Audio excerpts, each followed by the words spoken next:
Caller పట్టుకొని సువార్తకు వెళ్తే నన్ను లాక్కుంటూ చెట్టు కిందకి తీసుకెళ్ళాడు. మేము పెట్టిందే తినడం చేత కాదు మీకు అన్నాడు. ఈయనేమన్నాడు?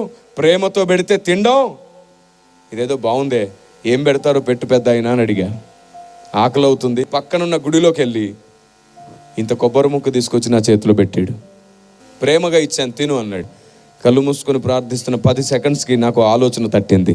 వెంటనే, పెద్ద అయినా తినమన్నావు కదా, తింటాను, కానీ నాదో ప్రశ్న, నీ దగ్గర జవాబు ఉంటేనే తింటా, జవాబు లేదనుకో ఎలా ఇచ్చావు అలా తీసేసుకుంటావా అని అడిగాను. ఏంటో అడగన్నాడు. మీ మతంలో అయ్యప్ప మాల, భవానీ మాల, శివమాల అని వేసుకుంటారు కదా, వారిని మీ గుడికో మీ ఇంటికో తీసుకెళ్ళి ప్రేమగా నాటుకోడి పులుసు పెడితే తింటారా అని అడిగా. ప్రేమగానే. ఆయన ఏమన్నాడంటే తినరు అన్నాడు. ఎందుకు తినరు? మతం మారిందా, సాంప్రదాయం మారిందా? లేదు, నిష్టలో ఉంటే కొన్ని తినకూడదు, ఆ మాత్రం తెలీదా నీకు అన్నాడు. నిష్టలో ఉన్నవారు తినకూడనివి కొన్ని ఉంటాయి, మరి తింటే ఏమవుతుంది?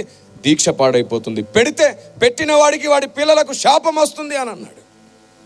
అప్పుడు నేను అడిగాను, 21 రోజు 41 రోజు దీక్షలో ఉన్నవాడికే పెట్టకూడదు అన్నారు, వాళ్ళు తినకూడదు అన్నారు. 21 రోజు 41 రోజుకే పెడితే శాపం వచ్చేస్తుందని అంటున్నారే, మరి క్రైస్తవుడు బాప్తిసం తీసుకొని జీవితకాలం దీక్షలో బతుకుతున్నాడు, నిష్టలో బతుకుతున్నాడు. క్రైస్తవుడు కూడా 2 తినకూడదు.